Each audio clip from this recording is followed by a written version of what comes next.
In the background you see the parts, the pieces and parts of a Henry Peck pocket watch that I am cleaning and repairing. And while I was doing that, the mail showed up. And what showed up in the mail was a Vostek watch that I purchased from, of all places, Russia. And this watch was all up, including shipping, everything, about $100 Canadian. Which is an amazing price. Now, what I'm going to do, first I'm going to move these gears out of the way so I don't crush stuff. What I'm going to do is, let's have a look at it. So, first of all, you got to open the darn thing up. There it is there, in the wrapping. And I'll just take this out and discard the box for a second. And then, there's a little manual here. Vostek. Vostek. I thought it was a Vostek. It's a Vostek. Vostek. But the box says Vostek. So what kind of talk is it? It's a Vostek Amphibia by Vostek.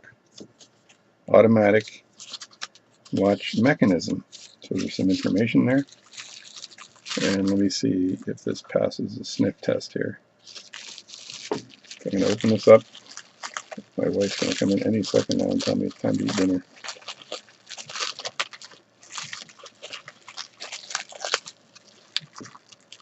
So this is pretty intense wrapping. It's the same things that you wrap your sandwich with.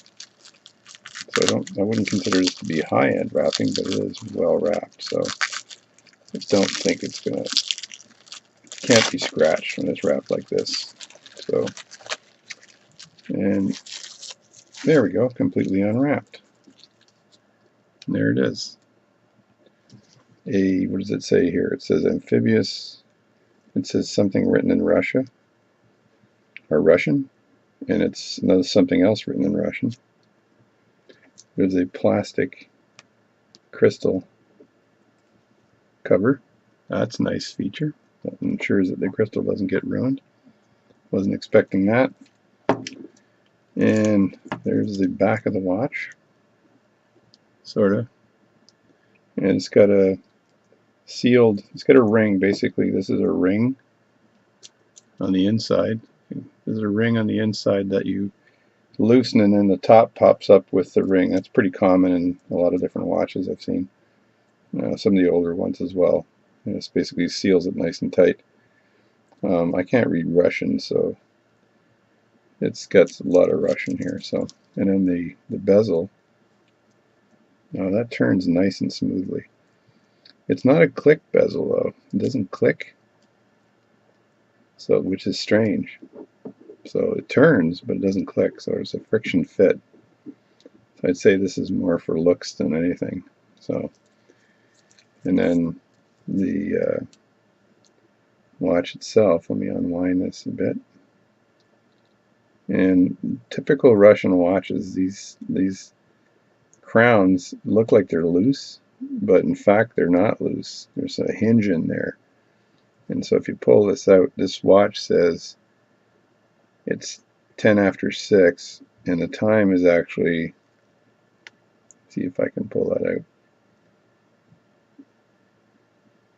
The time is 5:52, so if I can, it's at 40:52, and just, I think you gotta press this in now, or just screw it in or something. 5:52. It's not hacking for sure. It's a crazy Russian watch movement, I think it's called. I'm gonna screw in the crown again. And there, the crown is nicely screwed in.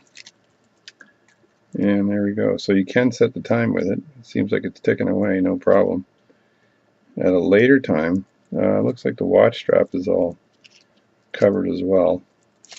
I actually asked him for a mesh strap, but he didn't give me a mesh strap, so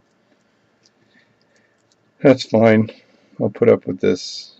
This is a different kind of strap. This is a normal strap for it, I think. So maybe you couldn't get a mesh strap for it or something. But I'm not too concerned. But the it's also well protected, so not too concerned at all. And so that's it. There's plastic around the strap. Looks like a nice watch. That's a Russian dive watch.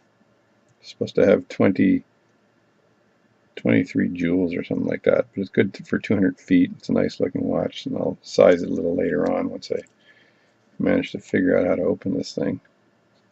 What I should do is take one of my screwdrivers out and just see if I can wedge it in there somehow. There we go. And there, it opens up like that. Take the piece of paper out, and then I believe you just pop this open like this. That's it. Put it on your hand. I think it's made for huge wrists. Yeah. There we go. That's upside down, but that's the watch there. I have to take out a link or two, and then we're good to go. So, might wear this to work tomorrow. There it is, Russian watch. Fill your boots. So the last thing I did with this Russian watch was put it on a NATO watch band. It came with this silver or stainless steel watch band. It was pretty chintzy. It didn't have the screw-in,